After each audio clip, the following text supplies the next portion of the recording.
Bismillahirrahmanirrahim. Assalamualaikum warahmatullahi wabarakatuh. Alhamdulillahirabbil alamin.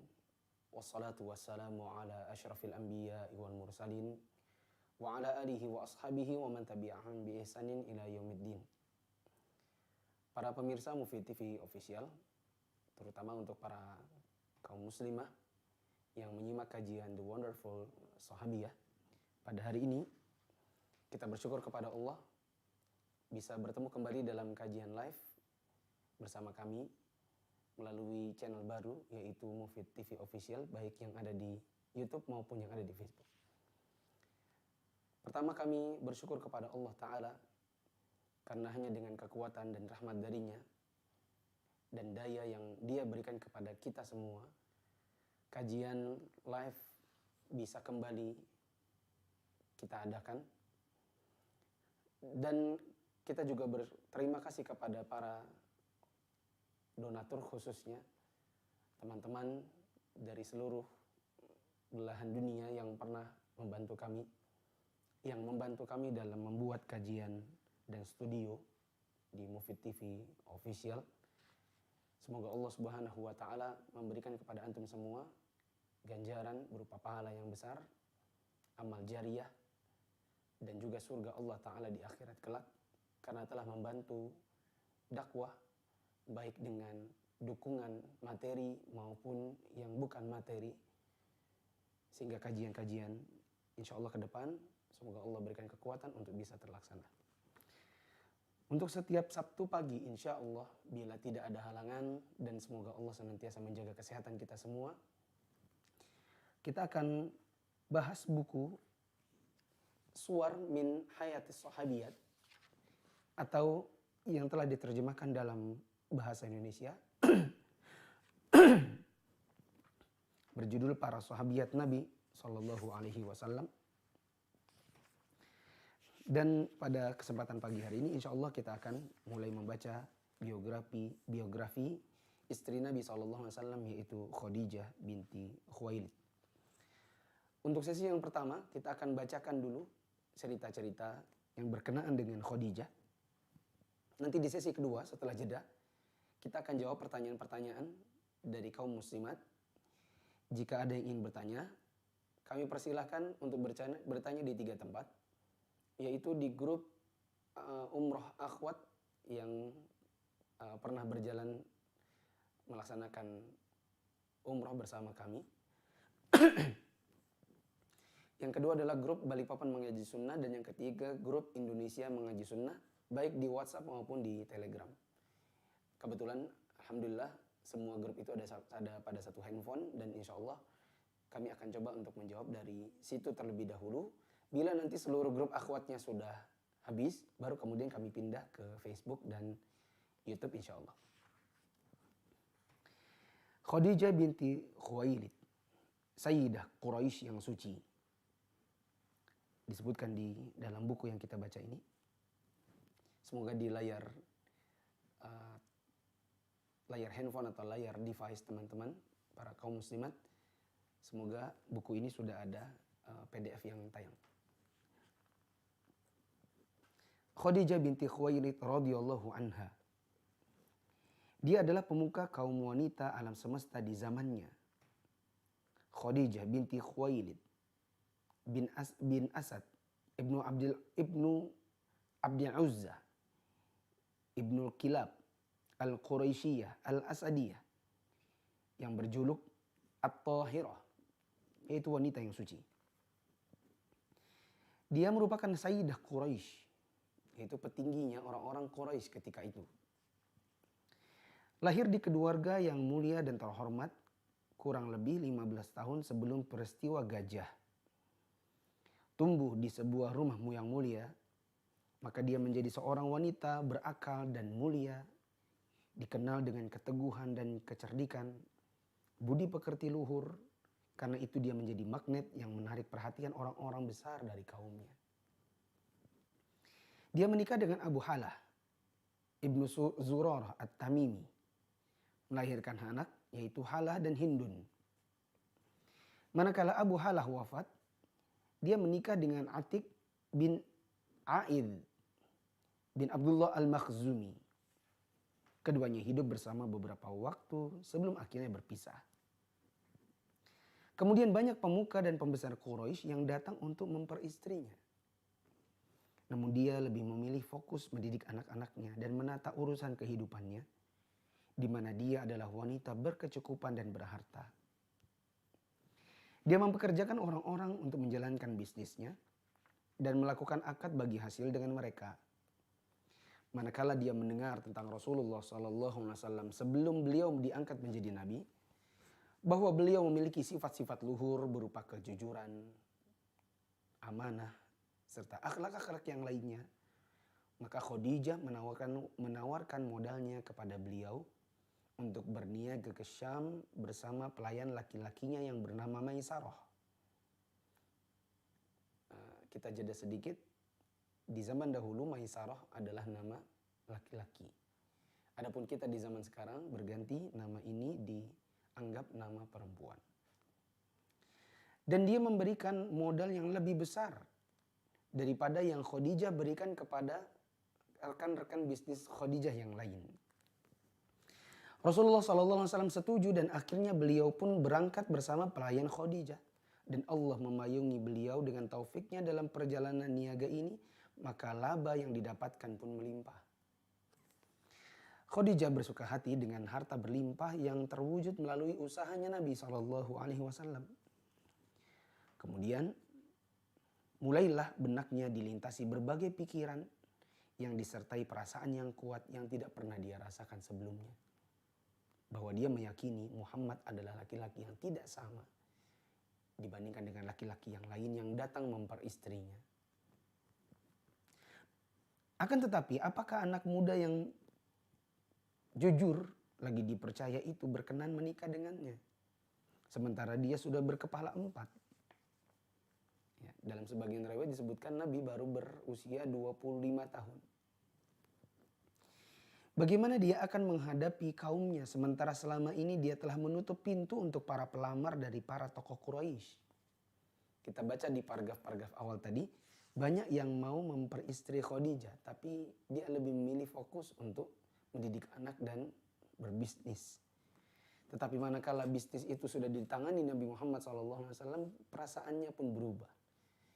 Istilahnya pintu wanita ya, untuk menerima laki-laki ini akhirnya mulai terbuka. Saat kegelisahan dan kebingungan melanda, seorang teman akrabnya Nafisah binti Munabbi datang. Duduk di sisinya dan mulai berbincang dengannya.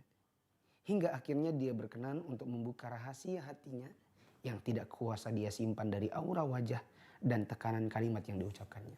Intinya dia sepertinya mau dengan Muhammad, menikah dengannya dan membuka pintu untuk menjadi istrinya. Nafisah menenangkan kegelisahannya. Dia gelisah karena apa iya pemuda 25 tahun mau menikahi janda 40 tahun. Nafisah menenangkan kegelisahannya dan menentangkan kegundahannya.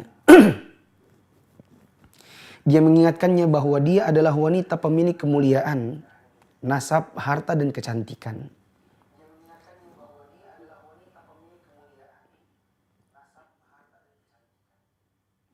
Nafisah menguatkan kata-katanya dengan banyaknya pihak yang datang kepadanya dari kalangan orang-orang terhormat untuk menikahinya. Begitu Nafisah meninggalkannya, dia langsung menuju Nabi Muhammad SAW dan mengatakan kepada beliau untuk menikah dengan Khadijah. Disebutkan bahwa Nafisah berkata, "Wahai Muhammad, mengapa engkau tidak menikah?" Muhammad bilang, "Saya nggak punya sesuatu."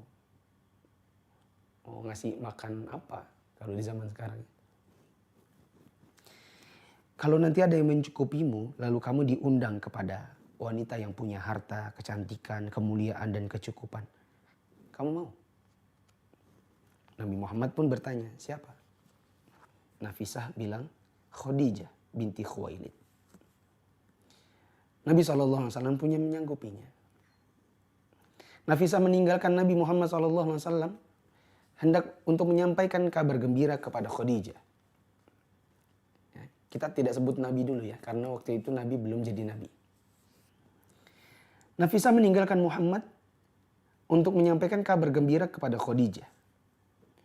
Muhammad mengabari paman-paman beliau bahwa beliau berminat menikah dengan Khadijah. Maka Abu Thalib, Hamzah, dan lainnya menemui paman Khadijah yaitu Amr bin Asad. Mereka melamar Khadijah, keponakannya, untuk Nabi Muhammad SAW sambil membawa mahar kepadanya. Akad pernikahan pun berlangsung. Hewan-hewan disembelih, dibagikan kepada fakir miskin. Khadijah membuka rumahnya untuk keluarga dan para sahabat, para kerabat. Di antara hadirin ada Halimah binti Halimah As-Sayyidah. Di antara hadirin ada Halimah As-Sa'diyah yang datang untuk menyaksikan pernikahan anak yang pernah disusuinya itu. Kita harus tahu bahwa Nabi SAW waktu kecil pernah disusui oleh beberapa wanita, di antaranya adalah Halimah As-Sa'diyah atau Halimah As-Sa'diyah. Selepas itu Halimah pulang dengan menggiring 40 ekor domba sebagai hadiah dari pengantin mulia bagi wanita yang telah menyusui suaminya Muhammad. Demikianlah At-Tahirah menjadi Sayyidah Quraisy, istri dari Nabi Muhammad Al-Amin, dan menorehkan contoh paling besar dan paling agung. Manakala dia melihat suaminya mencintai hamba sahayanya yaitu Zaid bin Harithah, maka dia memberikannya kepada beliau. Manakala Khadijah mencium keinginan beliau untuk mengasuh salah seorang dari anak pamannya, yaitu Ali bin Abi Thalib, maka Khadijah membuka peluang kebaikan itu. Dia membuka lahan dengan lebar bagi Ali bin Abi Thalib untuk menimba akhlak suaminya, yaitu Muhammad SAW. Selanjutnya Allah Ta'ala memayungi rumah bahagia ini dengan kenikmatan sesudah kenikmatan. Allah memberikan anak laki-laki dan perempuan, yaitu Al-Qasim, Abdullah, Zainab, Ruqayyah, Ummu Kulthum, dan Fatimah.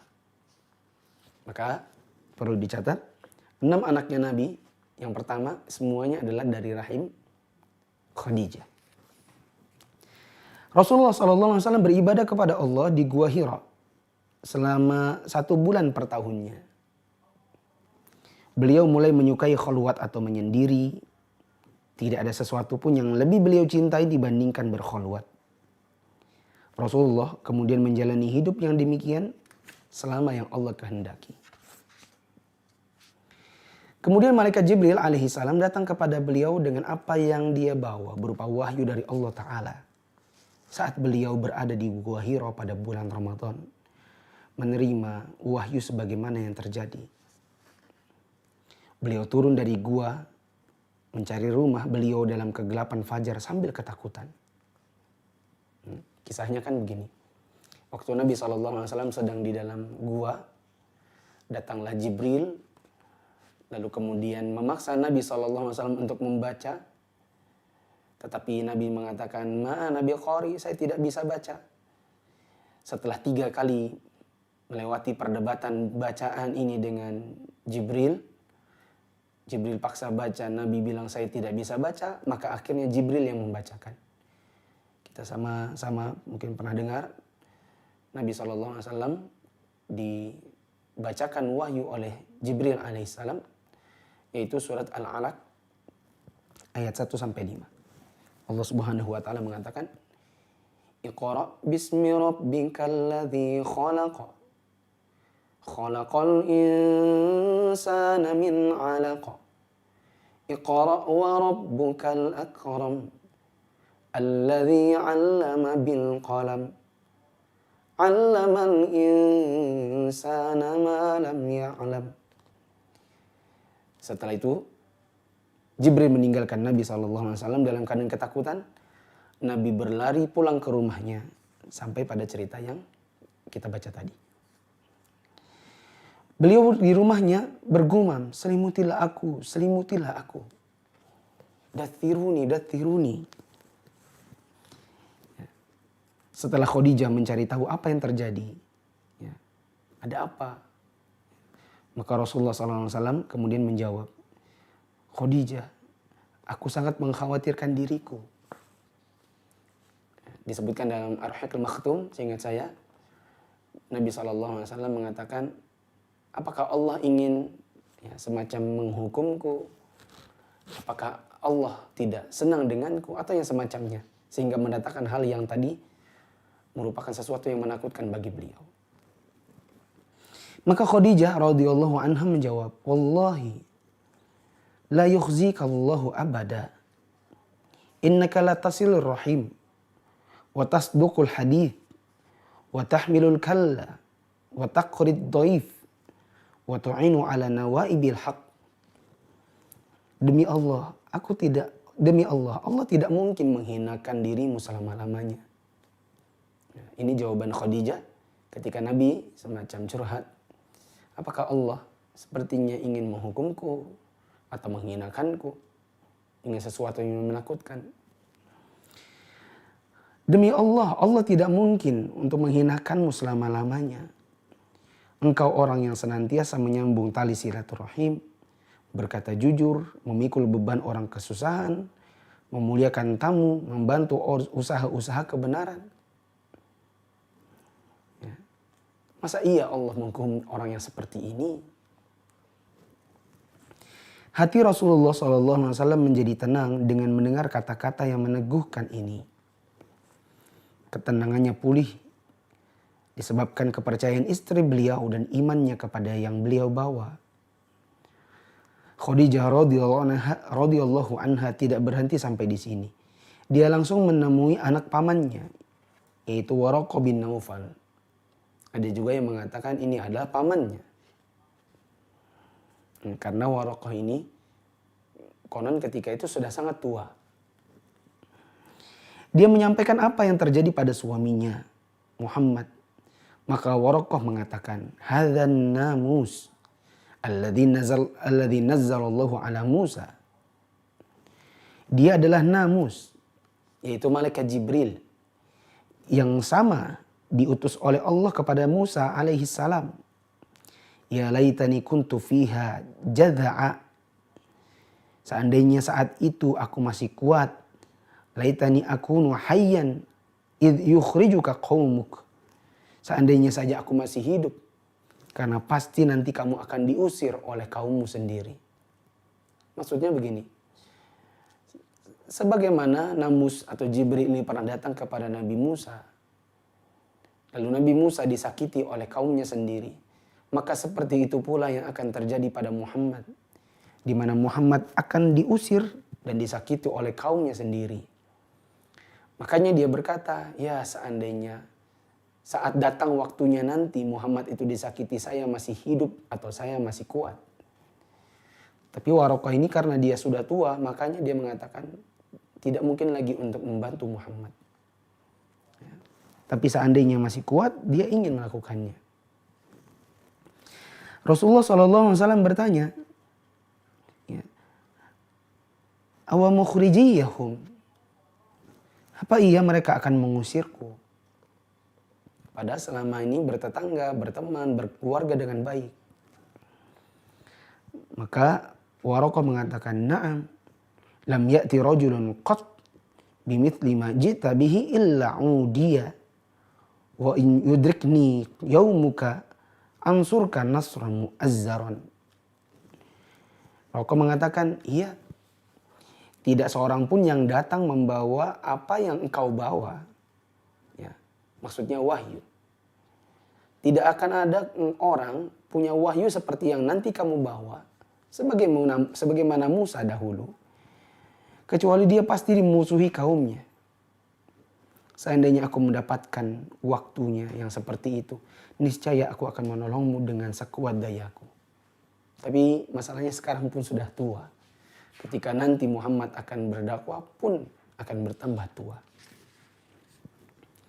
Ibnu Hisham menyebutkan dalam As-Sirah beberapa bait syair yang orang-orang yang rendah, yang hanya pada kekufuran terhadap orang yang telah dipilih oleh Zat yang telah meninggikan gugusan-gugusan bintang. Bila mereka hidup dan aku hidup, akan terjadi hal-hal yang orang kafir akan bersuara keras menolaknya. Bila aku mati, maka setiap orang akan menemui takdirnya yang dia tidak bisa lolos dan selamat darinya.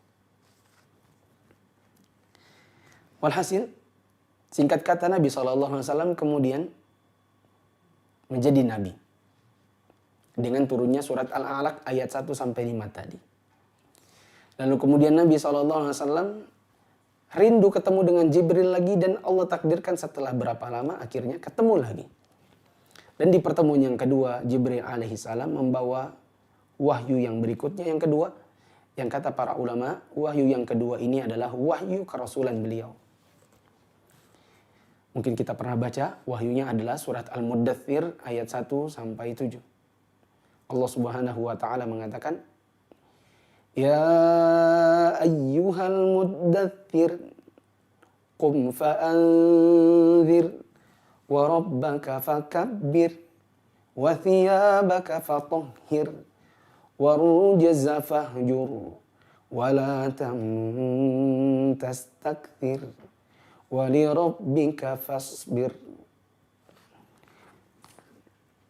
Setelah datang Jibril kali kedua dengan surat Al-Muddathir ayat 1 sampai 7 ini, maka Nabi SAW sudah diangkat menjadi Rasul. Dan para ulama kita mengatakan, waktu diangkat menjadi Nabi, maka wahyu itu hanya untuk diri beliau saja. Dan beliau belum memiliki kewajiban untuk menyampaikan kepada kaumnya. Manakala sudah diangkat menjadi Rasul, maka beliau sudah harus menyampaikan wahyu kerasulannya itu kepada orang-orang yang ada di sekitarnya. Ini wajib berdakwah. Setelah Nabi SAW menjadi seorang Rasul, Nabi berdakwah, baru kita masuk dalam cerita berikut ini. Khadijah radhiyallahu anha adalah wanita pertama yang beriman kepada Rasul, beriman kepada Allah dan Rasulnya, masuk Islam dan berdiri di samping Rasulullah SAW untuk menolak dan menguatkan beliau, membantu beliau memikul beban intimidasi dan tekanan paling berat. Sebagaimana kata Waraqah bin Naufal, tidak ada orang yang membawa wahyu seperti Muhammad ini, melainkan dahulunya juga akan diusir dan disakiti oleh kaumnya. Maka Khadijah sebagai istri menolong dan menguatkan beliau, membantu beliau memikul beban intimidasi dan tekanan berat. Maka dengan itu Allah membuat beban itu menjadi lebih ringan bagi nabinya. Rasulullah SAW tidak mendengar sesuatu yang beliau benci berupa penolakan atau pendustaan lalu membuat beliau bersedih, kecuali Allah meringankan kesedihan itu melalui istrinya, yaitu Khadijah. Begitu beliau pulang kepadanya, maka dia langsung meneguhkan hati suaminya, menghibur, menenteramkan dan meringankan beban beliau menghadapi orang-orang yang menentang. Ayat-ayat Al-Quran Al-Karim turun dari waktu ke waktu secara berkesinambungan. Ini ayat berikutnya adalah ayat yang kita baca tadi. Wahai orang yang berselimut, Muhammad, bangunlah, berilah peringatan dan agungkanlah Tuhanmu. Bersihkanlah pakaianmu, tinggalkanlah segala perbuatan keji, yakni kesyirikan. Dan janganlah engkau Muhammad memberi dengan maksud memperoleh balasan yang lebih banyak. Dan karena Tuhanmu bersabarlah. Khadijah radhiyallahu anha mulai mendakwahkan Islam, mendampingi Rasulullah SAW. Ujian-ujian berat mulai menimpa kaum muslimin. Maka Khadijah berdiri layaknya gunung yang tinggi dalam hal keteguhan dan ketegaran. Allah memilih dua putranya, Al-Qasim dan Abdullah, untuk kembali ke haribaannya. Maka Khadijah bersabar dan berharap pahala darinya. Sering kita dengar bahwa Nabi SAW punya anak laki-laki, dua dari Khadijah, dan satu dari istri yang berikutnya, istri yang setelahnya, di mana ketiga putra beliau ini, yaitu Al-Qasim, Abdullah dan Ibrahim, tiga-tiganya meninggal di usia kecil. Namun Khadijah sebagai istri yang pertama yang memiliki anak Al-Qasim dan Abdullah, bersabar dan berharap pahala darinya. Khadijah melihat wanita syahid pertama dalam Islam, yaitu Sumayyah, saat dia menghadapi sakaratul maut di tangan para taghut, hingga dia menyerahkan nyawanya yang mulia kepada penciptanya dalam keadaan mulia dan terhormat. Khadijah melepaskan putrinya sekaligus buah hatinya, yaitu Ruqayyah, yang menjadi istrinya Utsman bin Affan, untuk hijrah ke Habasyah yaitu Ethiopia. Demi menyelamatkan agamanya dari intimidasi kaum musyrikin. Demikianlah Khadijah radhiyallahu anha mengambil dari Rasulullah SAW hiburan paling besar dan ayat-ayat paling mengagumkan dalam peneguhan dan pertolongan. Karena itu, manakala orang-orang Quraisy mengumumkan pemboikotan mereka terhadap kaum muslimin di bidang politik dan ekonomi, serta menulis surat pemboikotan pada kertas dan menggantungkannya di dalam Ka'bah, maka Khadijah tidak sedikit pun ragu untuk berdiri di sisi kaum muslimin di celah bukit selama 3 tahun dengan penuh kesabaran dan berharap pahala dari Allah bersama Rasulullah SAW dan para sahabat radhiyallahu anhum yang berdiri kokoh di depan pemboikotan dengan beban beratnya yang melelahkan dan kepongahan paganisme yang congkak sebelum akhirnya dia runtuh di depan iman yang kokoh dan tekad bulat yang tidak kenal lelah. 6 bulan sesudah runtuhnya pemboikotan Quraisy, Abu Thalib wafat. Kemudian disusul oleh Khadijah 3 tahun sebelum hijrah. Begitulah Khadijah radhiyallahu anha, seorang istri yang bijak, yang mengukur segala urusan dengan ukuran yang cermat, memberikan pengorbanan yang mendatangkan ridho Allah dan Rasulnya. Karena itu dia berhak mendapatkan kabar gembira sebuah istana di surga dari mutiara yang tiada kebisingan dan kelelahan di dalamnya. Rasulullah SAW sampai bersabda, khairu nisa'iha Maryamu bintu Imran, wa khairu nisa'iha Khadijatu bintu Khuwailid. Sebaik-baik wanita yang ada di zamannya ketika itu adalah Maryam binti Imran. Dan sebaik-baik wanita di zamannya adalah Khadijah binti Khuwailid. Demikian kita baca cerita yang sangat singkat tentang Khadijah binti Khuwailid yang merupakan istri pertama dari Nabi SAW. Dan insya Allah kita akan ambil beberapa hal yang mungkin sangat baik untuk dijadikan pelajaran dari kisah Khadijah ini setelah jeda yang berikut ini.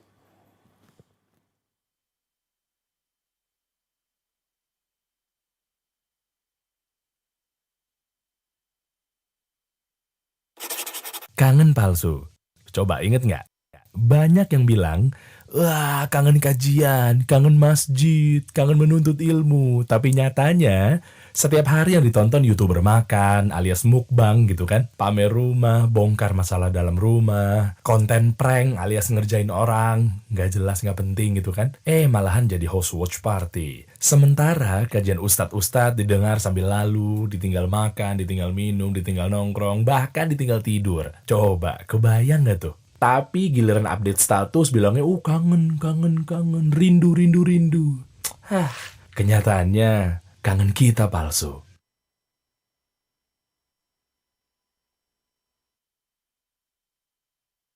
Tips ngajak suami yang belum belajar agama.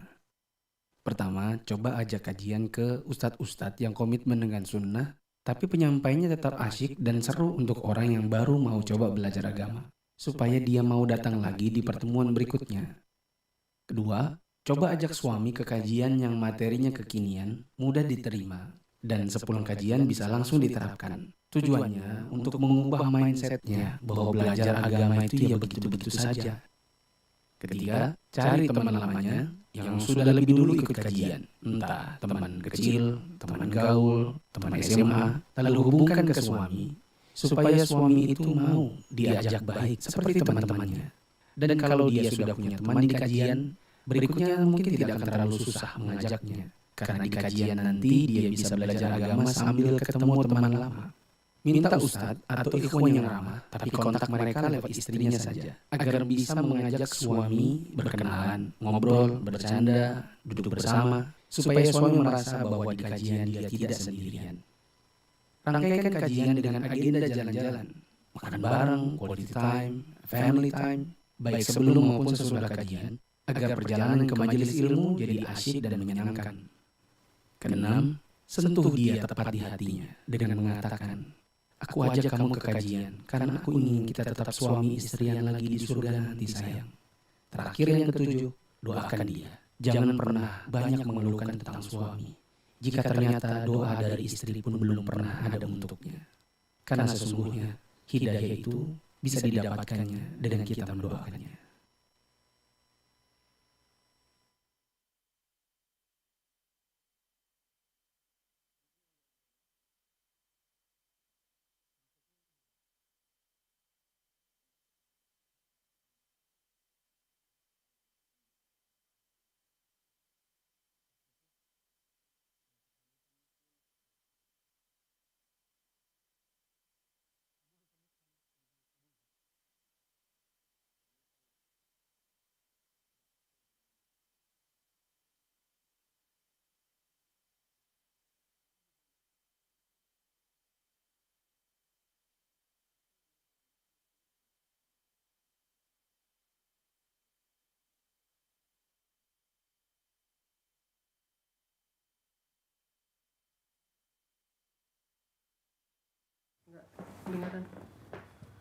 Sudah.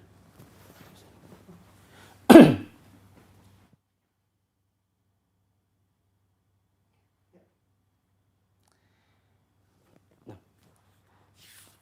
kita coba untuk mengambil hikmah dari apa yang sudah kita baca, segelintir dari kisah Khadijah binti Khuwailid.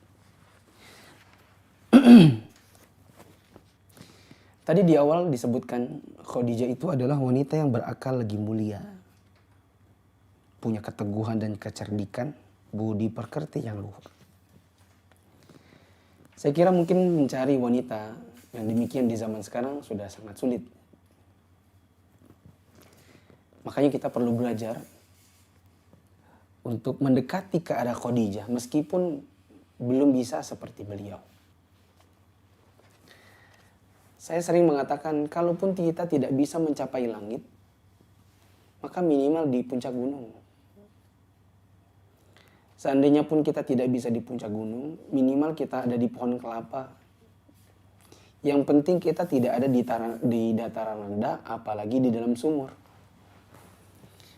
Maksud saya, untuk kelasnya wanita-wanita di zaman Nabi SAW yang mungkin kita tidak bisa samai di zaman sekarang, maka paling tidak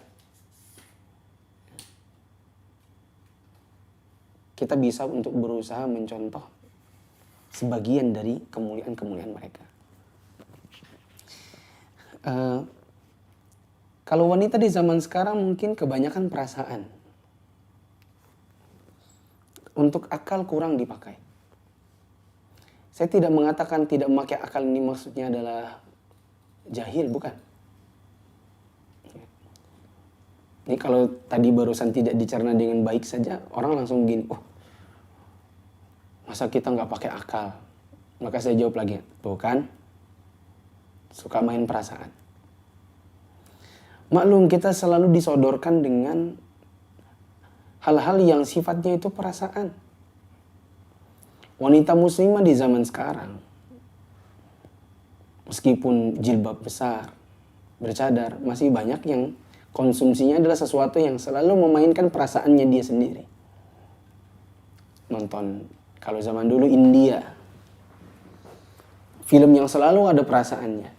Yang dikit-dikit nyanyi, dikit-dikit nari, tiang listrik dipakai buat joget. Hilang masa-masa kejayaan Bollywood, ganti ke Korea. Nonton drama ini, nonton drama itu. Yang semuanya memainkan perasaan. Jadilah wanita-wanita kita di zaman sekarang itu lemah-lemah dan terlalu banyak perasaan dan kurang akal.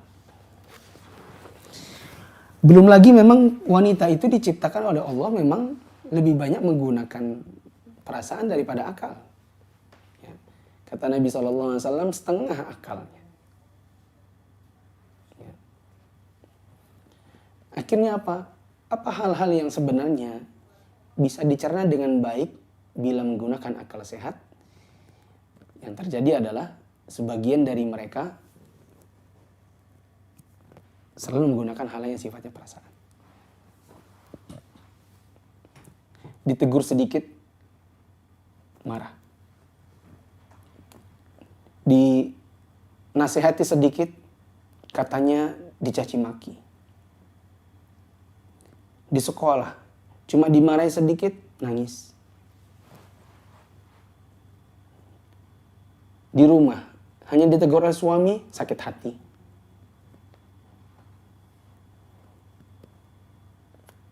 Kalau dicubit, ngakunya ditempeleng. Demikian sehingga kualitas kaum muslimah kita di zaman sekarang memang tidak sama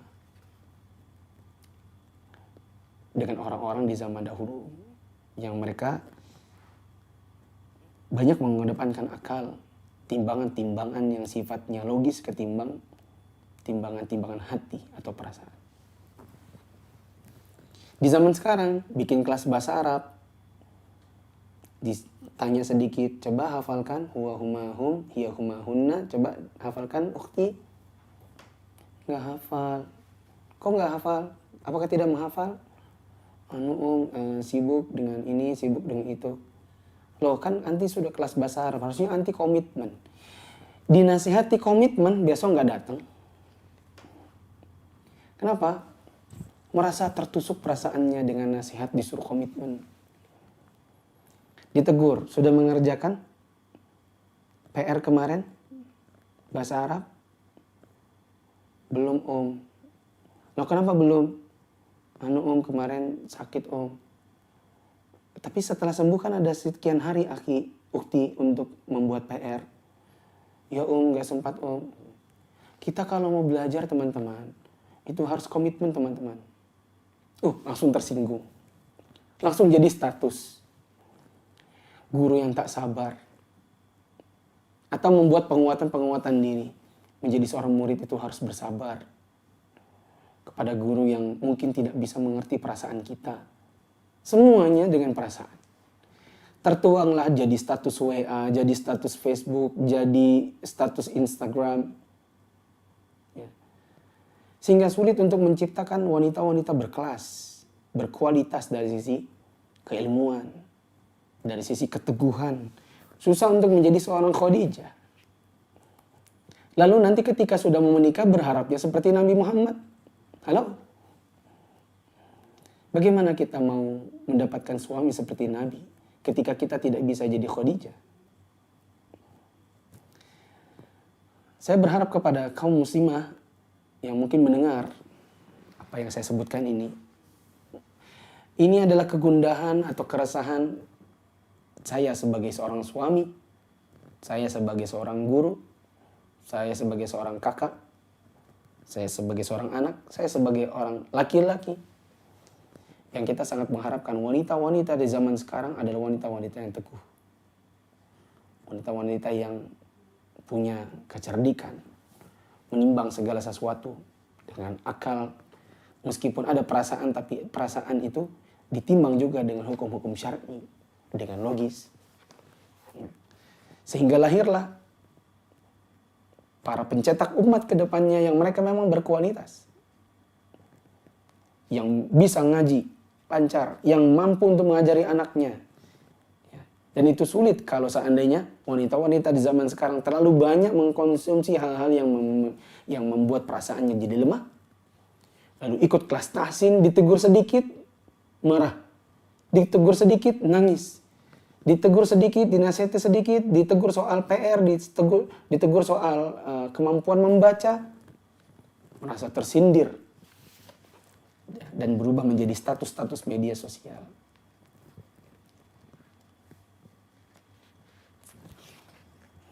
Kita tidak inginkan wanita-wanita yang rapuh. Hanya dengan kalimat-kalimat yang sebenarnya masih baik. Lalu kemudian berubah menjadi perasaan yang tidak senang, marah dan lain-lain.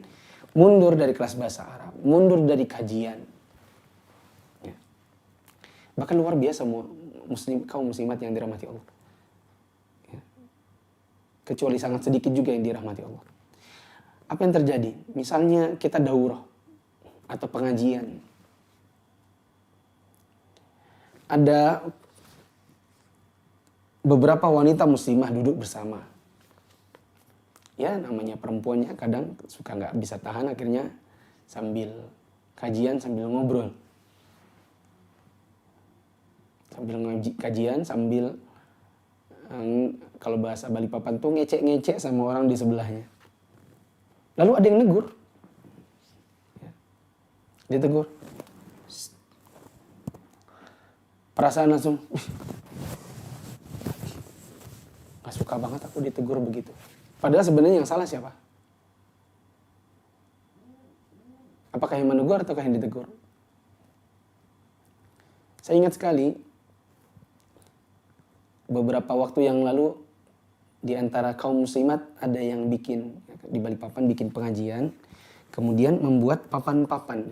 Papan, dikasih tangkai. Ditulis ini, mohon dijaga buah hatinya agar tidak berlari-lari. Harap tenang, ada pengajian. Ini mencontoh di kajian-kajian para ulama. Di Arab Saudi banyak divisi muslimah yang buat papan-papan seperti itu. Apa yang dilakukan? Ketika nanti ada yang ribut, dikasih papan. Harap tenang, ada kajian. Disodorkan kepada yang ngobrol sendiri. Untuk wanita-wanita yang bawa anak dan anaknya dibiarkan berlari-lari, dibawakan papan. Mohon jaga buah hatinya. Sebagian orang diberikan papan seperti itu, langsung tidak suka. Langsung mengatakan, pengajian apa ini? Dahulu nggak ada tuh begini-begini. Iya, dahulu nggak ada yang begitu-begitu karena nggak ada yang menegur Anda. Kenapa nggak ada yang menegur? Wanita zaman sekarang sedikit-sedikit perasaan. Tarawih. Ini muslimah-muslimah yang baik-baik, yang rajin-rajin sholat tarawih. Anteng. Anak-anaknya di sebelah mereka. Disisip-sisipi di tengah orang dewasa. Jadi semuanya bersoft dalam keadaan rapi. Yang di belakang ada yang haid. Tidak ikut sholat, tapi ikut makan. Mungkin di rumah lagi nggak bikin makan, jadi pergi ke masjid. Di masjid ada nasi bungkusan, ikut makan. Tapi nggak ikut sholat. Kalau tidak ikut sholat tidak apa-apa. Anda bisa baca Quran, Anda bisa membaca buku agama. Tapi di belakang bikin keributan. Lalu kemudian orang-orang yang sholat di depannya, muslimah-muslimah yang lain lagi sholat, merasa terganggu dengan suara di belakang. Selesai sholat, Assalamualaikum warahmatullahi. Assalamualaikum warahmatullahi. Lihat ke belakang. Ada yang menegur, maaf suaranya mengganggu. Mungkin bisa di luar. Langsung tersinggung. Apaan nih saya ditegur begini? Ini yang bangun masjid siapa sih? Sombong banget yang ada di sini. Saya haid kok. Ya. Padahal yang ditegur itu adalah permasalahan. Kalau Anda tidak sholat, itu urusan Anda. Tapi dijaga volume suaranya. Dijaga agar tidak mengganggu orang yang sedang sholat. Sebagian orang tersinggung. Maka ini yang mungkin saya bisa tekankan pada poin pertama. Jadi orang kalau ingin mendekat ke arah kualitasnya para sahabat, apalagi istri-istri Nabi di zaman dahulu, harus menguatkan rasa.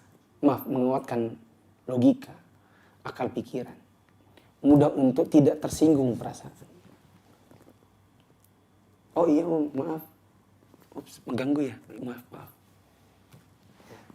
Ditegur, oh ya anak saya lari-lari. Oh, adik. Gak boleh mengganggu. Sini ya, kita diam semua. Ini yang seharusnya dilakukan. Bukan? Ayo dek pulang. Di sini orangnya jahat-jahat. Di sini orangnya semuanya sensi. Ya. Padahal yang ngomong sensi juga. Ya. Poin yang lain adalah meskipun punya bisnis, tetap fokus dalam urusan rumah. Makanya tadi disebutkan bahwa Khadijah punya urusan bisnis, tapi tetap fokus untuk mendidik anak-anaknya. Yang ketiga, wanita itu boleh punya bisnis. Dengan syarat menjaga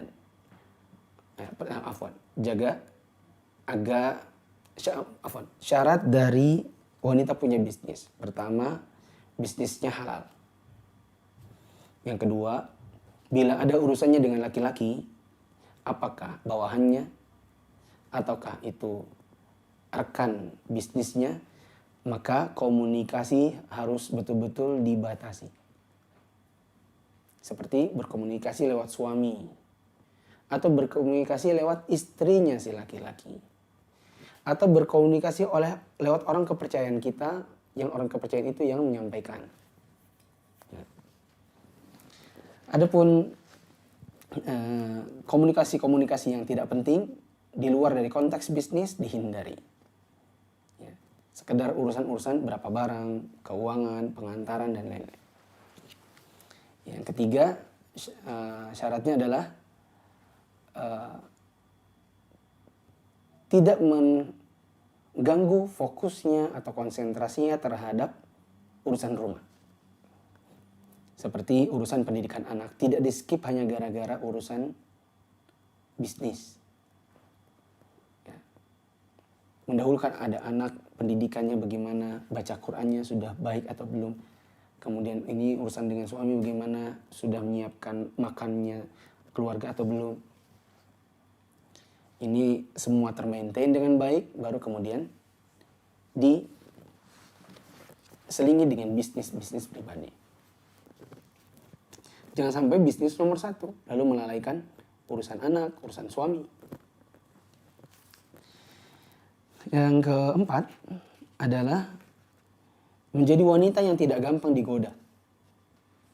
Kita tadi dapati ada kalimat di mana Khadijah didatangi oleh banyak pemuka-pemuka kafir Quraisy atau orang-orang Quraisy di zaman dahulu, di mana banyak yang mau jadi suaminya, tapi Khadijah lebih memilih untuk fokus pada anak-anaknya dan tidak memikirkan untuk menikah lagi.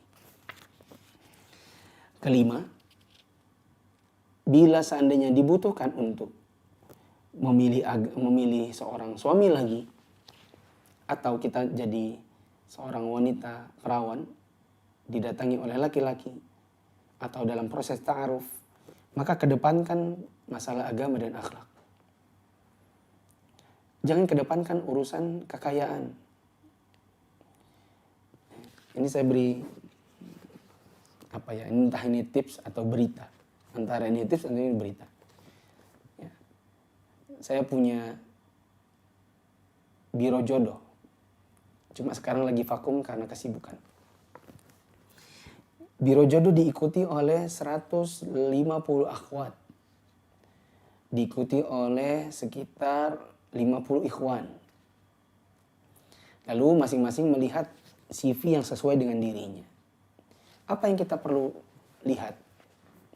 Di luar dari soal tinggi badan, di luar dari soal umur, warna kulit dan lain-lain, agama. Kita lihat dia ngaji nggak ya? Dia belajar agama sama siapa? Dia sudah ikut kajian berapa tahun? Ya. Dia berguru pada siapa? Sebagian akhwat yang pertama dilihatnya di luar dari konteks atas ya, tempat tanggal lahir dan lain-lain. Pertama cari dulu ke bawah, cari pekerjaan. Wow, Pertamina. Langsung dicatat. Nah, ini target nih. Oh, dokter. Masya Allah. Catat. Jarang melihat ke bawah dulu. Belajar agama enggak ya? Belajarnya berapa tahun? Kepada siapa? Maka teman-teman yang dirahmati Allah, kalau ingin mencari jodoh atau ada ikhwan yang maju untuk melamar, maka hendaknya yang perlu dicari pertama kali adalah agama dan akhlak. Sebagaimana Khadijah tidak mikir soal pernikahan dan baru tergoyahkan keteguhannya ini ketika yang datang hadir di sekitar kehidupannya adalah Muhammad SAW yang dikenal tentang agama dan akhlaknya.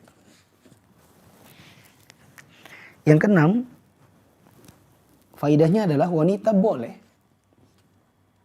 sonding keinginan lebih dahulu daripada laki-laki.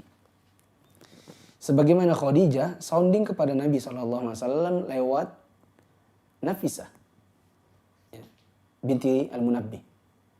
Nafisah yang menyampaikan kepada Nabi.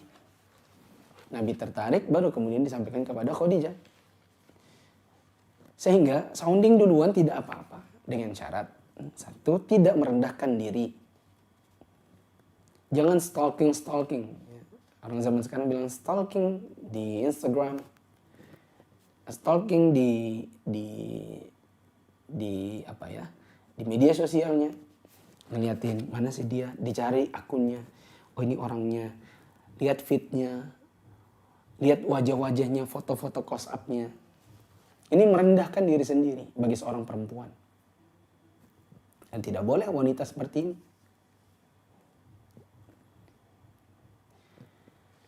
Kita juga boleh untuk sounding terlebih dahulu keinginan kita kepada seorang laki-laki lewat perantara. Supaya tidak jatuh harkat dan martabat manakala ternyata si laki-laki tidak tertarik pada kita. Misalnya, lewat teman, lewat kakaknya, lewat saudarinya, lewat saudari kita, lewat saudara kita kepada dia.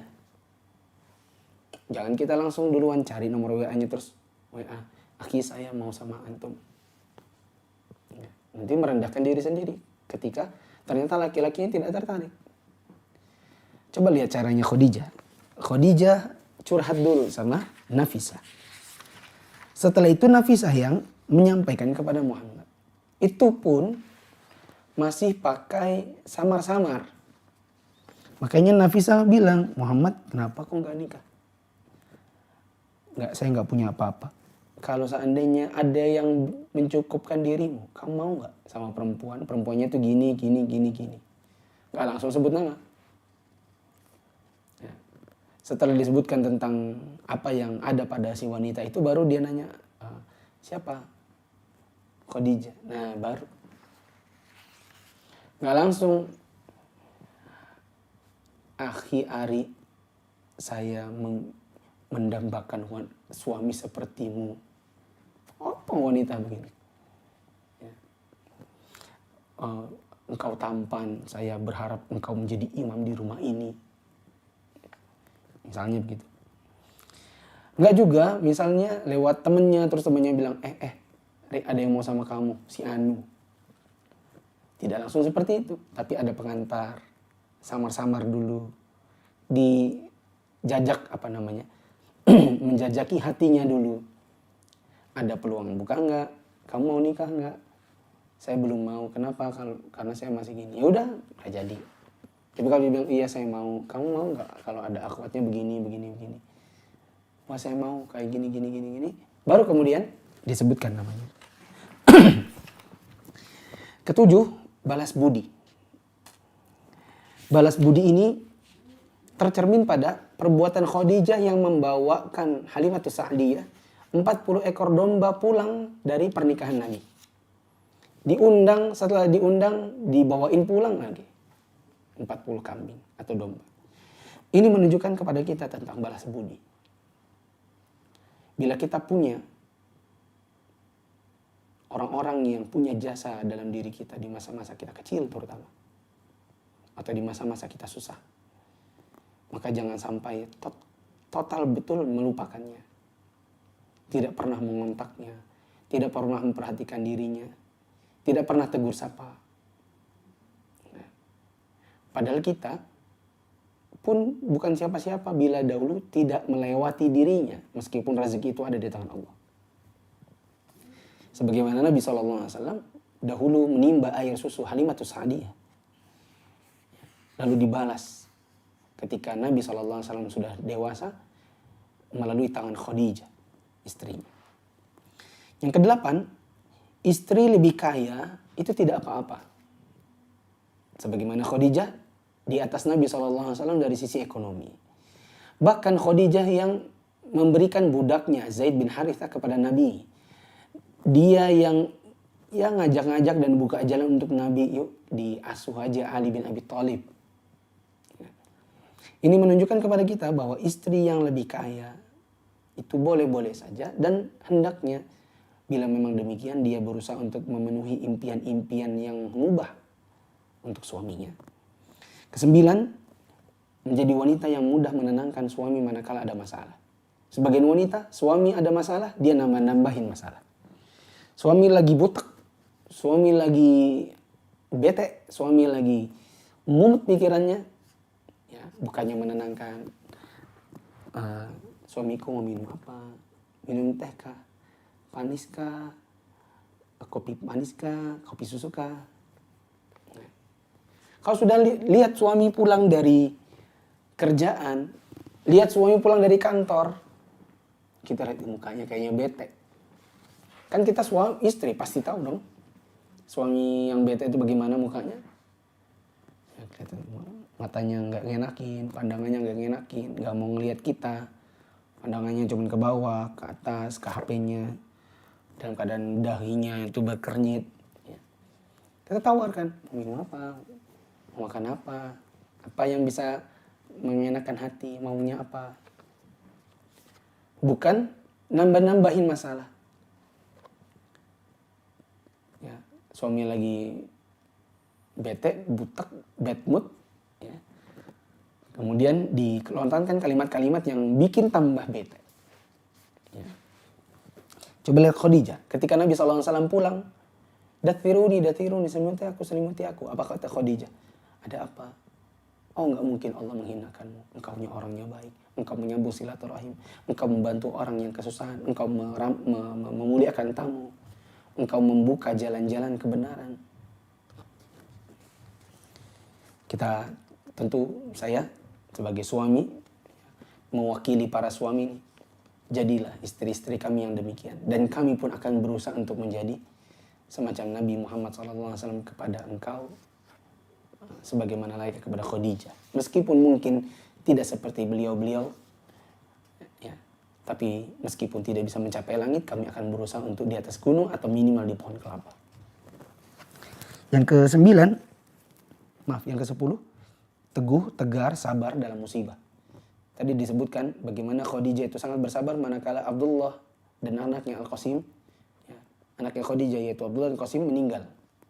Dia bersabar. Ketika anaknya Ruqayyah dibawa oleh Utsman, suaminya, pergi ke Habasyah, dia pun bersabar. Yang terakhir, yang ke-11 adalah ketika Khadijah berusaha untuk membantu kaum muslimin yang diboikot oleh orang-orang kafir Quraisy dengan hartanya. Ini menunjukkan kepada kita bagaimana seorang wanita harusnya bisa untuk membantu orang-orang yang ada di sekitarnya mungkin kesusahan. Kita jeda terlebih dahulu sebelum nanti kita akan bacakan beberapa pertanyaan dari kaum muslimat yang akan saya cek di HP grup-grup akhwat. Kita jeda.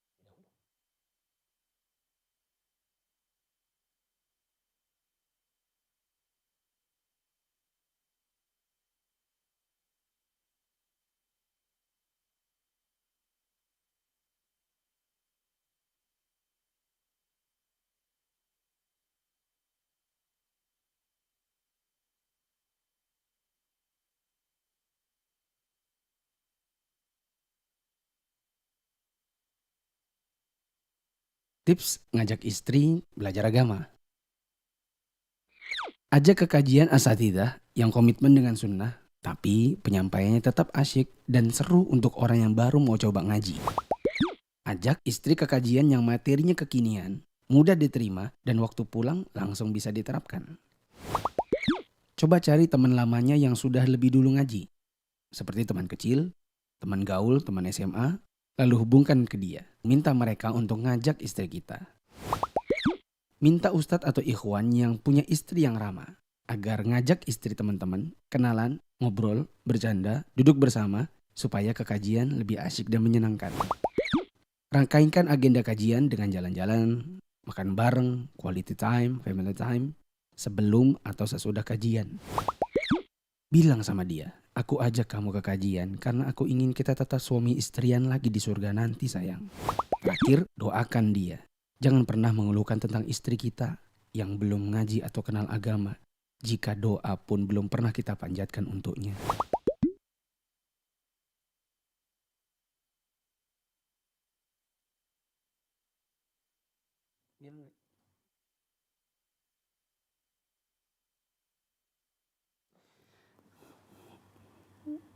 Kamu yang tidak dirahmati Allah. Saya coba untuk mencari pertanyaan. Pertama di grup WhatsApp.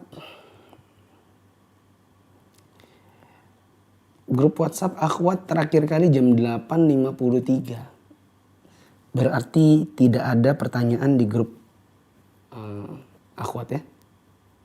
Saya coba ke Telegram.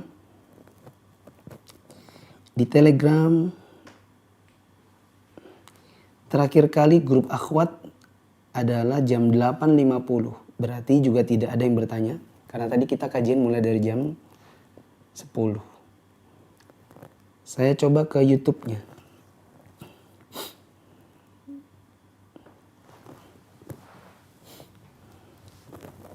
Ke YouTube-nya. Suaranya kecil.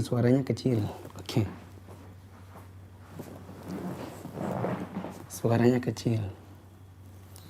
Suaranya terdengar jauh. Alhamdulillah sudah nyaring suaranya. Mia 5 hadir. Offline. Maksudnya?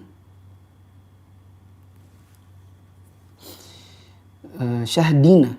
Ini kayaknya nama perempuan. Bismillah Ustadz. Semoga di akhir penyampaian berkenan menyampaikan bagaimana tepatnya tohirahnya Khadijah. Bagaimana keseharian Khadijah yang baik sebagai ibu rumah tangga atau pebisnis.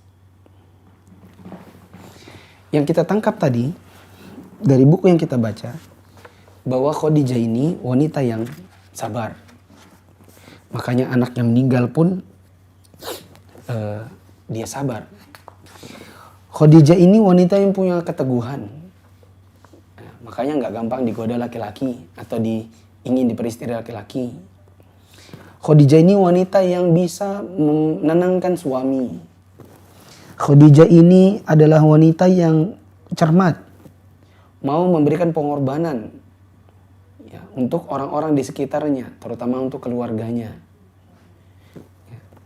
Khadijah ini adalah ibu yang bertanggung jawab. Ya. Buktinya, dia lebih memilih untuk fokus mendidik anak-anaknya ketimbang menerima pinangan laki-laki baru setelah suaminya yang kedua. Dan baru goyahnya setelah datang Nabi Muhammad SAW. Ya. Untuk soal bisnis, saya yakin bisnisnya halal. Karena bila tidak, maka tidak mungkin Muhammad yang dijadikan sebagai rekan. Dan tidak mungkin Nabi Muhammad waktu itu mau menerima bila bisnisnya kotor. Yang jelas bisnisnya model syirkah. Karena tadi disebutkan ada bagi hasil antara Khadijah sebagai pemilik modal dan orang-orang yang menjualkan barang dagangannya sebagai pemberi tenaga atau amil.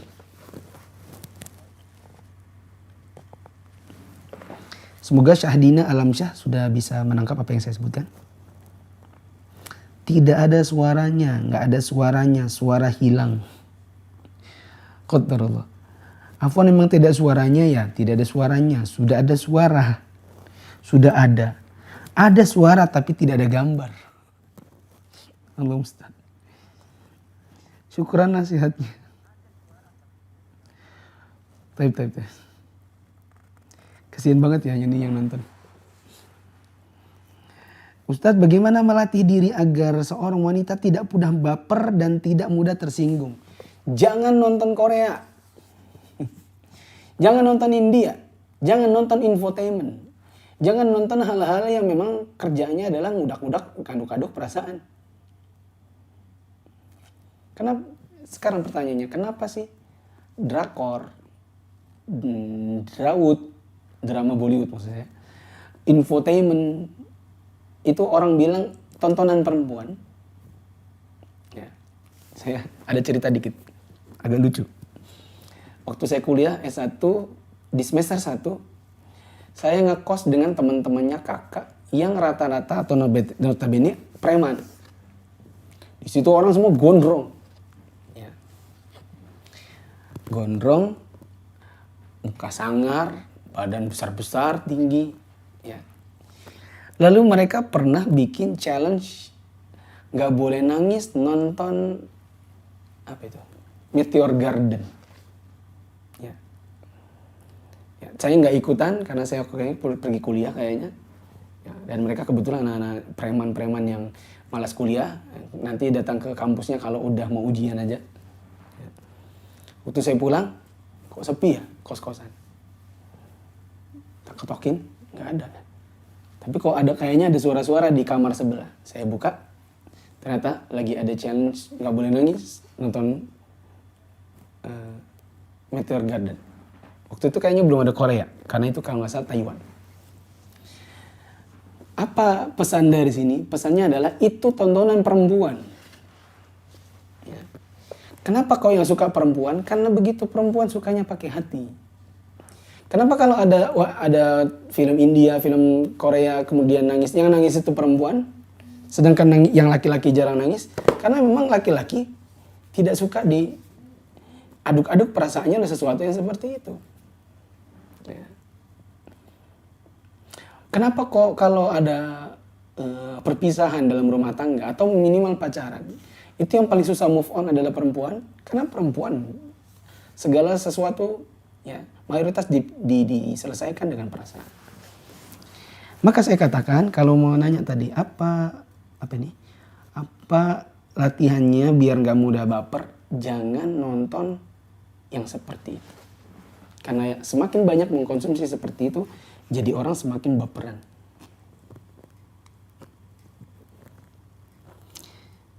Afwan ya untuk para muslimah. Ya takutnya nanti kita sudah ngomong baper ini, nanti ada lagi yang komen, ini Ustadz ngasih ceramah nggak tanggung-tanggung, nyeramahin perempuan tapi bikin nyinggung perasaan. Lah perasaan lagi akhirnya. Kita berkutat pada itu saja.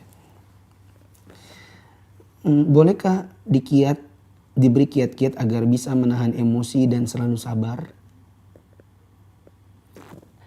Pertama, kiatnya adalah jalani segala sesuatu yang kita kerjakan dengan teratur untuk menghindari masalah. Karena bila ingin terlatih soal emosi dan kesabaran adalah dengan meminimalisir adanya masalah. Bukankah emosi dan kesabaran itu teruji manakala ada masalah? Maka dalam kehidupan sehari-hari, usahakan jalan teratur, mengerjakan sesuatu sesuai dengan jadwalnya, mengerjakan sesuatu sesuai dengan standar operasinya, mengerjakan sesuatu sesuai dengan apa yang seharusnya dilakukan. Dari sisi waktu, cara, tempat. Supaya apa? Meminimalisir adanya masalah. Dengan begitu kita terlatih untuk lebih tenang dalam menghadapi segala sesuatu. Ya. Wallahu a'lam. Nanti kalau ada masalah datang bagaimana? Nah ini dia. Ya. Ada sebagian orang yang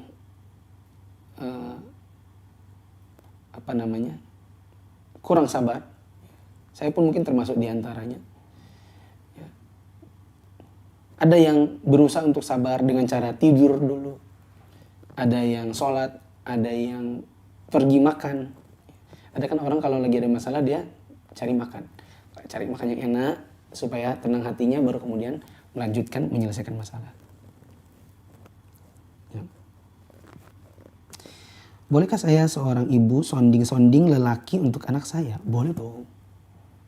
Boleh.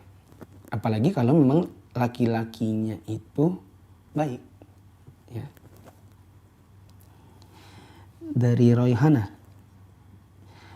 Mohon nasihat untuk istri yang lebih dominan mencari nafkah memenuhi kebutuhan keluarga. Tadi saya sudah mengatakan bahwa kalau mau cari penghidupan di luar silakan, tetapi jangan sampai kita mengalahkan tanggung jawab kita di dalam rumah seputar pendidikan anak, urusan suami, makan dan lain-lain. Ya, di nomor sekian kan di atas bisnis, di bawah bisnis. Maaf. Ustadz yang disampaikan tadi Warokoh paman Khadijah merupakan ramalan atau berdasarkan ilmu? Saya pernah baca ini di literatur yang lain.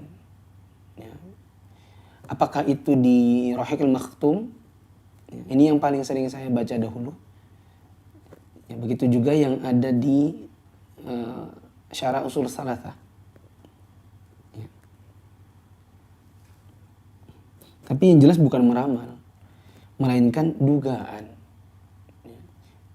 Adapun ilmu ini keyakinan pasti. Sedangkan apa yang sifatnya ragu-ragu, saya katakan saya ada dhon, yakni dugaan kuat. Dugaan kuat.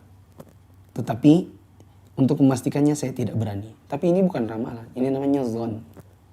Ramalan itu nggak ada indikator sama sekali. Sedangkan saya mengatakan tadi, saya pernah baca seingat saya. Ya. Ini kalau kita mau pakai perasaan ini. Ini nggak boleh dong kata-kata begini. Masa kita ustadz dianggap meramal gitu ya. Tapi kita memahami, oh enggak kok, ini mungkin maksudnya baik. Ya, kita kedepankan husnuzon. Oh mungkin maksudnya kata-katanya adalah apakah ustadz menduga. Ya. Tapi ketika dia tidak menemukan kosakata yang pas, mungkin dia tulis ramalan. Nah ini contoh di antara aplikasi, kita tidak boleh terlalu bermain perasaan. Ya, apa-apa dianggap menyinggung, apa-apa dianggap menyakiti hati. Ini contoh aplikasinya. Bagaimana dengan emansipasi wanita, wanita karir, lalu beranak mungkin ini, diberi fasilitas les, mulai dari ngaji, dan suami nampaknya tidak keberatan. Suami tidak keberatan, Allah keberatan. Ya. Bila seorang wanita jauh mementingkan karir, lalu hanya sekedar, nih kamu ngaji, nanti uangnya gini, nih kamu nih. Apakah segala pendidikan itu bisa dilakukan oleh orang di luar rumah? Sesungguhnya kasih sayang orang yang ada di luar. Sesungguhnya kasih sayangnya guru di sekolah. Sesungguhnya kasih sayangnya guru TPA di TPA. Itu tidak sama dengan kasih sayangnya orang tua.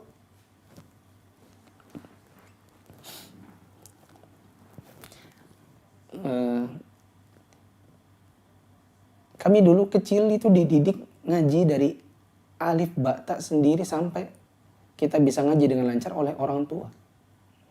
Oleh ibu kandung. Bukan lewat TPA.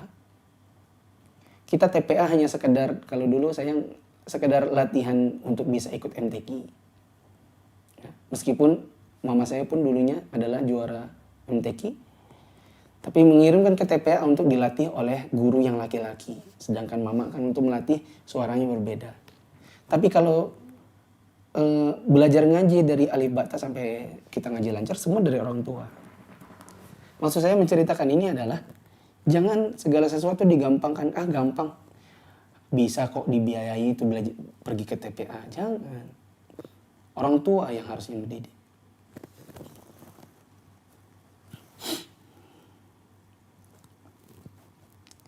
Connie Brown, saya nggak tahu ini perempuan apa laki-laki. Saya dahulukan yang perempuan dulu ya.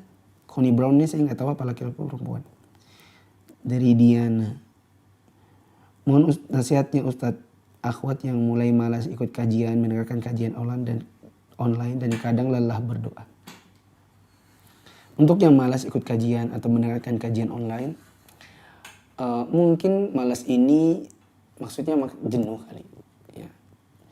Dan bila jenuh, memang saya katakan harus tertata kajian online itu.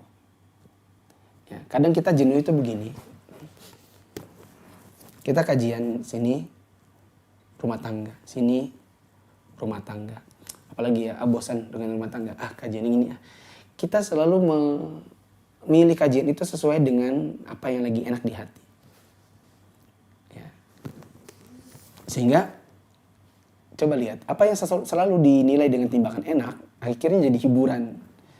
Dan saya yakin yang namanya hiburan itu pasti ada kejenuhan. Nggak ada sinetron yang bertahan bertahun-tahun, sampai 10 tahun, 20 tahun masih ada. Nggak ada. Tidak ada lagu yang diciptakan lalu dia bertahan setahun, 2 tahun, sampai ratusan tahun masih didengarkan setiap hari. Nggak ada. Ya. Kenapa? Namanya juga dunia hiburan. Dunia hiburan itu pasti ada kejenuhan. Begitulah manakala seseorang menjadikan pengajian sebagai hiburan semata. di luar dari kegiatan batin untuk menimba ilmu, mencari pahala. Yang paling bagus adalah coba cari kajian yang betul-betul ditata.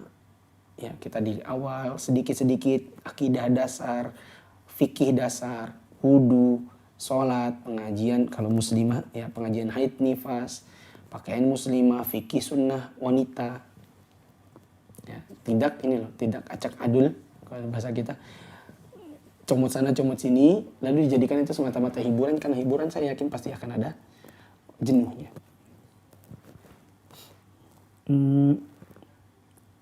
Adapun lelah berdoa, jangan lelah berdoa. Lelah berdoa itu menunjukkan bahwa kita itu tergesa-gesa. Ya. Kata Nabi SAW, la yazalu yaqbalullahu du'al abdi malam yata'ajjal. Akan senantiasa Allah mengabulkan doa seorang hamba selama dia tidak tergesa-gesa. Ya. Ada di antara sahabat yang mengatakan, bagaimana orang tergesa-gesa dalam berdoa? Maka Nabi SAW mengatakan, qad da'autu. Yaqul qad da'autu. Dia berkata, saya udah berdoa. Walam yastajib li. Tapi Allah belum juga mengabulkan atau mengijabah doaku. Itu bentuk ketergesa-gesaan. Udah capek berdoa, habisnya nggak dikabulin. Padahal Allah mengabulkan doa seorang hamba selama dia tidak tergesa-gesa dan mengatakan capek berdoa tapi belum juga dikabulkan. Sedikit lagi. Yuni Puspita. Putri Oktaviani. Apa yang dimaksud dengan qanaah bagi wanita? Apakah diam di rumah? Tidak bekerja dengan alasan bantu suami mencari nafkah? Oh tidak, qanaah itu adalah merasa puas, legowo dengan apa yang suami punya. Suami hanya bisa membelikan Anda beras. Beras apa yang biasa? Beras mangga. Suami hanya bisa beras mangga, nggak bisa beras merah. Ya udah kita qanaah, oh ya nggak apa-apa kok. Maaf ya sayang, Abi hanya bisa beli beras mangga. Oh nggak apa-apa Abi, berapa banyak orang yang nggak bisa makan Abi. Ya. Kamu kan maunya beras merah biar langsing. Oh nggak apa-apa kok. Ya. Maaf ya sayangnya, Abi hanya bisa belikan kamu Viva kosmetik. Belum bisa belikan kamu MS Glow. Oh nggak apa-apa Abi. Yang terpenting saya masih cantik di hadapan Abi. Itu baru qanaah. Kalau dia mau jualan atau ikut kerja boleh Kak. Tadi saya sudah bilang boleh dengan syarat-syarat. Ya. Pekerjaannya halal. Membatasi diri dengan pergaulan dengan laki-laki, terjaga dari laki-laki, tidak melalaikan tanggung jawabnya di rumah, dan satu lagi diizinkan suami. Bismillah. Ana memiliki usaha jual ban motor secara online, di mana yang beli biasanya ikhwan. Bagaimana hukum komunikasi saya dengan mereka, karena yang chat saya sendiri dan yang antar sendiri. Masya Allah. Akhwat antar ban ya, Masya Allah. Semoga Allah mudahkan usahanya, dan saya tidak tahu apakah ini sudah bersuami atau belum. Bila belum, semoga dapatkan suami yang soleh yang bisa membantu usaha istrinya ini. Bolehkah tadi? Boleh. Ya, tapi dengan syarat tadi membatasi chat-chat atau berhubungan dengan laki-laki sebatas bisnisnya saja. Ya, tidak boleh lebih dari itu. Sebatas berapa harga, pengirimannya bagaimana, transfernya, dah selesai. Nah.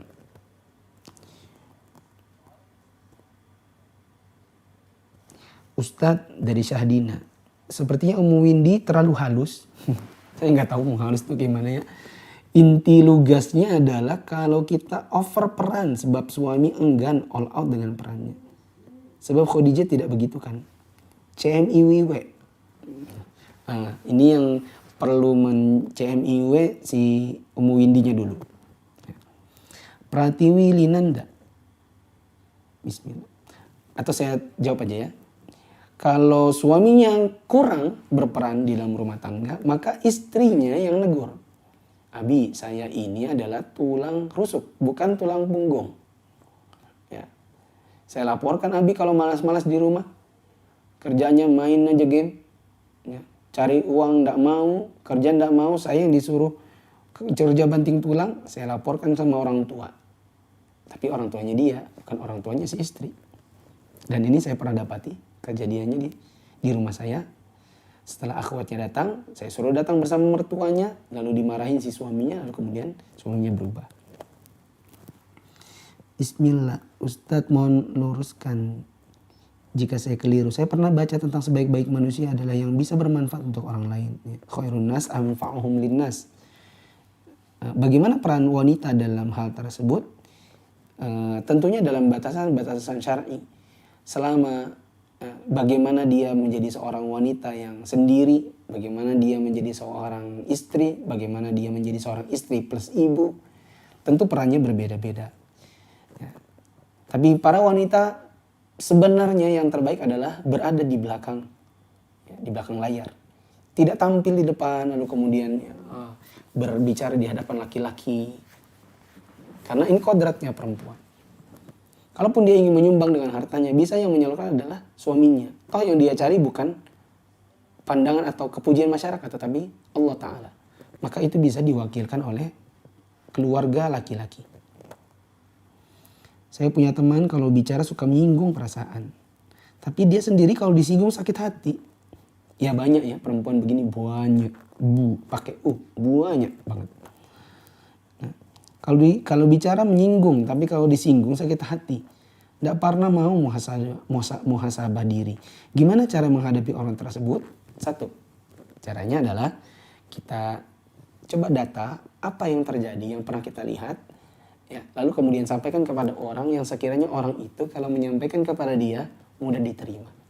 Misalnya ke teman dekatnya, kepada orang yang dia segani, ya, dari kalangan orang yang lebih berilmu. Dari Johnny Brown, afwan anak akhwat. Oh, saya naik lagi berarti. Ustadz, bagaimana cara kita komunikasi dengan orang yang suka menyinggung perasaan orang lain, tapi dia suka tersinggung juga dikit-dikit? Caranya adalah minimalisir pembicaraan dengan dia. Khawatirnya dia nyinggung diri kita. Saya pribadi begini, kalau kita punya teman yang sekiranya orang itu kalau ngomong nyelekit, maka minimalisir pembicaraan dengannya. Dengan begitu lebih menjaga hati. Ya. Saya ada ya orang-orang mungkin di sekitaran kota ini atau gimana yang mungkin saya bilang mungkin kita potensi konflik nanti kalau kita berkolaborasi dengannya atau kita bergabung dengannya atau bekerja sama dengannya. Ya sudah, yang paling aman untuk menjaga hati supaya kita tidak sakit hati, supaya meminimalisir konflik adalah dengan ya usah sekedar kenal, sekedar tahu aja, enggak usah terlalu banyak bicara dengannya. Tinggal 3 menit untuk kajian Mulakhas Fikhi dan Ensiklopedia Salat. Insya Allah semoga Allah mudahkan. Kita hanya akan lanjutkan nanti, tunggu pandemi berakhir. Karena bukunya tebal dan terlalu banyak yang mengikuti kajian ini di kajian masjidnya. Saya khawatir kalau saya lanjutkan secara online, kemudian tidak diikuti oleh teman-teman yang sudah terlanjur punya buku. Dari Astrini Arifuddin. Ada ikhwan yang melamar teman ana, namun ternyata si ikhwan itu sangat kekurangan dalam harta. Dan memunculkan masalah dalam keluarga akhwat tersebut. Bolehkah menolak ikhwan tersebut? Yang dilihat tertua agama. Tapi seandainya itu dikhawatirkan jadi konflik, maka tidak mengapa insya Allah untuk menerima. Misalnya ikhwan ini betul-betul nggak punya apa-apa, agamanya juga nggak baik-baik banget, punya kemampuan bekerja juga enggak, agak letoy, gitu. Maka daripada menghadirkan yang membuat masalah, mendingan yang lain saja.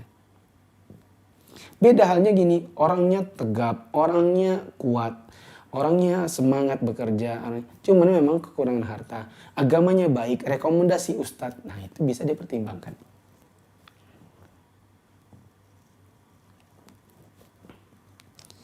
Minati Diah Permatasari, apakah kajian para tabiin akan dilanjutkan? Insya Allah akan dilanjutkan, tapi kita sedang cari timing yang pas. Karena kita sedang bertumpuk-tumpuk kegiatan dengan Mufid Islamic Academy. tentang Khadijah yang berteman dengan teman akrabnya Nafisah. Bagaimana seharusnya antar perempuan berbagi kisah dan bagaimana seharusnya sahabat perempuan merespon. Hal-hal yang sifatnya sangat pribadi, maka ya dirahasiakan saja. Apa yang mudah yang bisa diceritakan maka boleh diceritakan, tetapi begini, intinya ya, karena ini sudah tinggal 1 menit, intinya cari teman akrab yang bisa menjaga rahasia. Kalau bahasa kita di zaman sekarang nggak ember. Ya, jangan pernah menjadikan yang ember sebagai tempat curhat. Kita khawatir dan juga gini, jangan menjadikan yang sebagai teman akrab orang yang suka menceritakan apapun yang dia dengar. Karena khawatir nanti ada sesuatu yang kita ceritakan kepada dia lalu dia sampaikan juga ke orang lain. Mungkin ini karena sudah 11:30, kurang lebih saya mohon maaf. Subhanakallahumma wa bihamdika asyhadu an la ilaha illa anta astaghfiruka wa atubu ilaik. Insyaallah kita akan ketemu lagi di Sabtu yang akan datang di jam 10 dan mohon maaf kalau ada kekurangan pada hari ini, mungkin karena kajian perdana ada error-error sedikit pada suara, pada gambar, pada iklan dan lain-lain. Insyaallah kami akan berusaha untuk memperbaikinya di pertemuan yang akan datang. Assalamualaikum warahmatullahi wabarakatuh.